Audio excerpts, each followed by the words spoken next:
Globalna pandemija zadesila je našu prelepu planetu Zemlju. Vlasti širom svijeta preduzimaju mere kako bi spriječili širenje ovog opakog virusa po imenu korona. Prinuđeno nošenje zaštitnih maski, karantin, prazne ulice doveli su svijet u stanje kako generacijama unazad nije zapamćeno. Policijski čas imao je veliki utjecaj na ljude koji su uživali vanjski život, a posebno na ovu gospođu koju ću vam sada ispričati.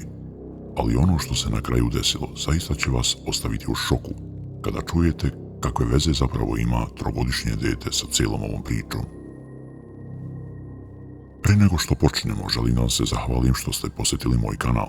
I ako ste ljubitelj misterioznog, paranormalnog, mitologije i činjenica iz svijeta istorije, pretplatite se da biste uvijek bili u toku kada postavim nešto novo. Sandra Hughes bio je neko koji je baš voleo vanjski život i sve vezano u vezi prirode i preživljavanja na otvorenom. Bila je udavana 2 puta, ali nikada nije imala djece. Pošto je sebe smatrala slobodnim duhom, globalna pandemija i zabrana izlaska uticala je dosta na ovu 56-godišnju ženu, koja je jedva dočekala da se stanje malo smiri, da bi mogla da izađe napolje i da se poveže ponovo sa prirodom. Prvom prilikom spakovala je svoje stvari za kampiranje i uputila se prema Sierra nacionalnom parku u Kaliforniji. Ovo je jedan od lepših mjesta za planinarenje i kampiranje. Odvojena od svih, smatrala je da će ovdje biti sigurna od kobnog virusa korone. Pošto nije imala dece ni muža, Sandra je nazvala svoju familiju i rekla da će ići na kampiranje i da će se vidjeti kada se vrati. Sandra je baš taj dan ofarbala svoju kosu u veoma neobičnu plavu boju. Nakon sat vremena vožnje kroz nacionalni park, Sandra je skrenula sa glavnog puta i krenula po makadamu koji je vodio na jednu otvorenu površinu zvanu Johnsonove livade. Iako je mjesto izgledalo prelepo, bilo je doista izolovano i puno opasnosti. Pošto je Sandra imala dosta iskustva sa divljim životinjama, lako je se odlučila da ovdje razapne šator i da započne svoju avanturu. Nekoliko dana kasnije 2 planinara prolazili su kraj Johnsonove livade i vidjeli šator. Kada su prišli malo bliže, vidjeli su nešto čudno. Ono što im je privuklo pažnju jeste to da je šator bio srušen i nikoga nije bilo u blizini. Stvari su bile razbacane po zemlji i kao da je neko ili nešto namjerno rastrglo šator i razbacalo stvari. Planinari su na karti zacrtali mjesto na kojem su našli ovaj rastrgan šator i razbačene stvari i krenuli dalje svojim putem. Kada su došli na mjesto gdje su imali telefonski prijem, nazvali su lokalne vlasti i podijelili sa njima ono što su vidjeli i lokaciju gdje se šator nalazio. Malo kasnije policija je došla i počela da pretura po stvarima gdje su našli ličnu kartu jedne žene po imenu Sandra Hughes. Policija je uspostavila kontakt sa njenom familijom da vide da li su možda oni upućeni zašto je Sandra ostavila svoje stvari na ovakav način. Njena familija reagovala je šokirano i u panici izjavili su da je Sandra neko ko jako voli prirodu i da nikada u 1.000.000 godina ne bi uradila to što je uradila. Policija je taj isti dan prijavila Sandru Hughes kao zvanično nestalu osobu i potraga je počela. Cijeli okrug je angažovan da pronađe nestalu Sandru, ali bezuspješno. Nekoliko dana kasnije 2 lovca vozili su se u zabačenom delu Sierra nacionalnog parka kada su kraj puta vidjeli ženu. Ženu koja je, kako su je oni opisali, izgledala kao da je znala šta radi i da joj nije bila potrebna nikakva pomoć. Tek kasnije kada su došli na parking vidjeli su poster nestale osobe i odmah su shvatili da je žena koju su vidjeli da stoji kraj puta zapravo Sandra Hughes. Ono što su vidjeli prijavili su policiji koja je odmah pretražila okrug, ali ovaj put kao i prethodnih ni traga ni glasa od nje.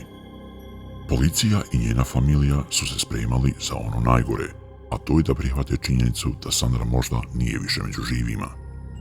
Nakon dužeg traganja cijeli slučaj malo se ohladio, jer policija nije više imala nikakvih novih informacija. Ali ima još nešto zastrašujuće što ih je ostavilo sve u šoku i neverici. Godinu dana kasnije Jake Gorba, njegova žena Viktorija i njihovo 3 male dece vozili su se u ATV vozilima na 5 km udaljenosti od Johnsonove livade. Krenuli su na vrh planine Šataj u Sierra nacionalnom parku. Put prema vrhu planine bio je dug, tako da su njihova deca počela se žali kako su gladni. Jake i Viktorija odlučili su na pola puta da stanu da odmore i da prezalogaje nešto. Kada su parkirali i počeli da vade stvari, čuli su svog trogodišnjeg sina Cadena kako priča s nekim. Instinktivno okrenuli su se da vide sa kim njihovo dete vodi razgovor, ali na njihov šok Caden nije pričao sam sa sobom kao što to mala deca umeju, a nije ni pričao sa svojom braćom. I kada su prišli da vide sa kim to on vodi razgovor, ostali su zaprepašteni njegovim odgovorom. Bilo je u stvari toliko jezivo da Jake i Victoria nisu uopšte razmišljali da idu više na vrh planine, nego su brže bolje spakovali svoje stvari i vratili se nazad na parking. Te večeri Victoria, Cadenova mama, opisala je svoje iskustvo na svojoj Facebook stranici. Nekoliko momenata kasnije okružne vlasti uspostavili su kontakt sa Victorijom putem Facebook Messengera i zamolili je ako je u mogućnosti da dođe u policijsku stanicu sa svojim sinom jer su imali neka pitanja da im postave. Sutradan, okružni šerif sastao se sa porodicom Gorba, gdje je i on, kao i svi ostali, ostao u šoku šta je Caden, njihov sin, zapravo imao da kaže. Caden tvrdi da je dan pre, kada su ga roditelji pitali sa kim priča, izjavio da je pričao sa ženom. Žena je imala na sebi crnu kratku majicu, pantole i plavu kosu. Njegovi roditelji ostali su u šoku jer oni nisu vidjeli nikoga. Caden je uporno ponavljao da priča sa ženom i da joj je potrebna pomoć. Leži na zemlji mrtva. Molim vas, pomozite joj, ponavljaju Caden. Da bi potvrdio ovu priču, okružni šerif pokazao je Cadenu nekoliko različitih slika, naravno sve žene, među kojima je bila i Sandra Hughes. Zamolio je Cadena da pokaže koju ženu je video i on je pokazao na Sandru Hughes. Istog dana šerif i Cadenov otac otišli su na mjesto gdje je njihov sin tvrdio da je video Sandru, ali kao uvijek od nje ni traga ni glasa. Ovaj cijeli slučaj odigrao se u junu 2020. godine i do dan danas ovo ostaje jedna od nerješenih misterija. To bi bilo sve za ovaj put. Hvala vam na gledanju. Vidimo se ubrzo.